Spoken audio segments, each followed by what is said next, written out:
Hello, this is Pastor Rick, and I want to welcome you to the Sunday Forum on this Sunday, October the 8th, where we have a very personal topic for me, but possibly also for you, certainly for the general population in Naples.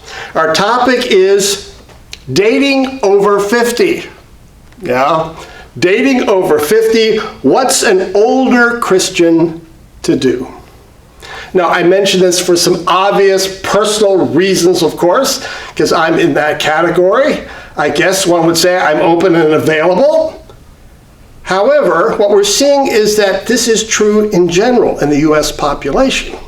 There's a large percentage of older adults who are single, who are widowers, or maybe single and who have never had a partner or a marriage, and they're wondering, can I date?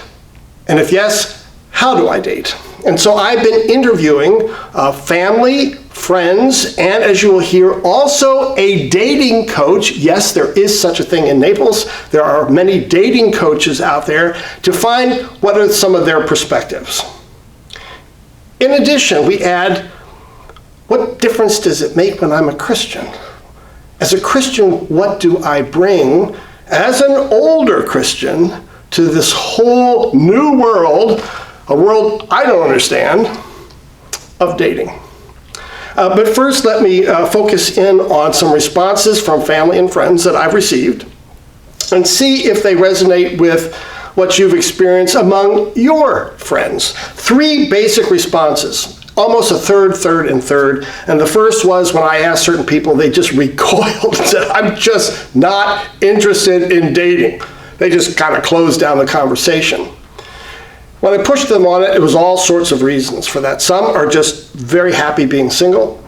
They're very content with the life they've lived. They can give more time to their family and friends. They enjoy that. Others, a few, said, well, there's some baggage. They worked so hard at their first relationship, they just couldn't imagine starting a second relationship. It just seemed like too much work. So that's that first category. Not interested. The second was, yes, they were interested in dating, but just for social purposes. They liked living alone. However, when they went out to concerts or the church or the park or museums, it's always nice to share those experiences with someone else. And they were very clear about that. The third group, as you can imagine, were open to love and finding a new partner and developing a marriage. And so that's one of the things I discovered in these conversations. What are your expectations when it comes to dating or not dating? Have you thought it through? And for some of the older Christians I talked to, those who are open for either a social friends or for a partner or marriage, 2 ways. Some did this actively. Boy, they're on social media, even as older adults. They know all the sites. They go to the bars. They go to public places. Even at church, they're looking for partners. So they're actively looking for dating partners. The second, they're passive. And I have to say, this is what I told my daughter as well. I said, I am not going to go to all those places. I'm not going to actively look. If love comes my way, crosses my path, wonderful. But if not, that's okay too. I'm just not going to actively pursue it. And I heard that from many older people in my family and friends as well. But not here. This is also becoming a national conversation, and I noticed it first in a New York Times article about a new series called The Golden Bachelor. And here it introduces this man, Jerry Turner. He's 72 years old. He was married for 43 years, happily married. His wife then died in 2019. He saw this ad for The Golden Bachelor. He signed up, and they chose him just because he's this really nice, good-looking, solid guy, 72, just looking again to open his life up to love. And it seems like this is such a movement in the United States that, again, ABC could start this series. And in the series, and in the article, I developed a whole new vocabulary that I had not had before. Like they said, some men are zaddies or grand zaddies, which seems to be an older, confident, mature man with that certain extra something. Or they asked if older men had riz, which means are they charismatic? And then the third word that I learned was silver swagger. All right, whole new vocabulary, all coming out of this ABC series, The Golden Bachelor.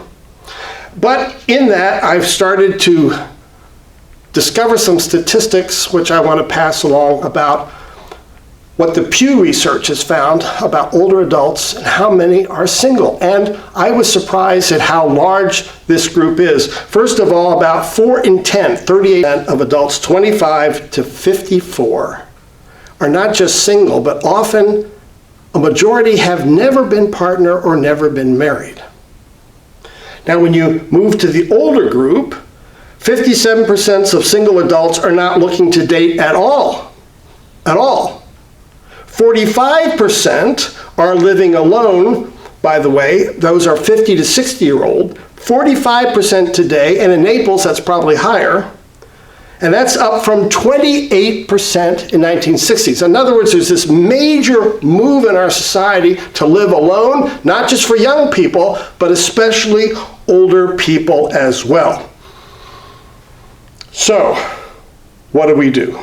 What's the reaction?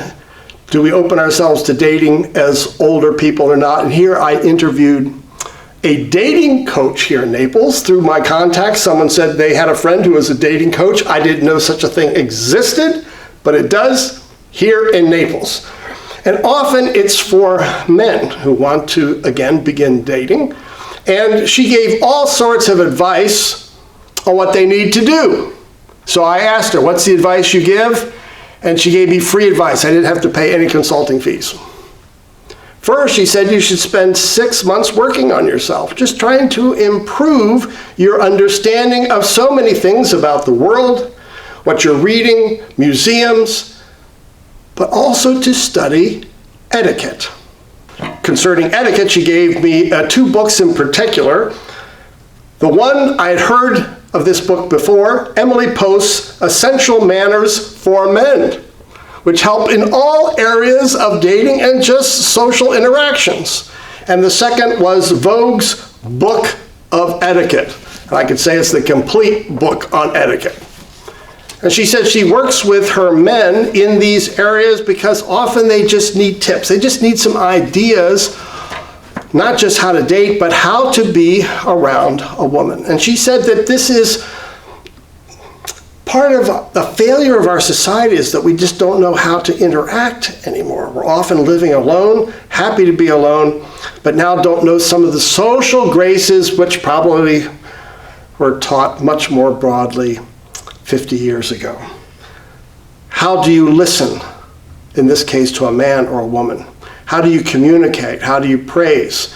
How do you not cross lines when you're flirting? She just covered all those areas, but mostly she said you want to build yourself up so that you feel better about yourself. And when you feel better about yourself, after 6 months of working with her, then you'll aim higher as far as the type of people that you want to date.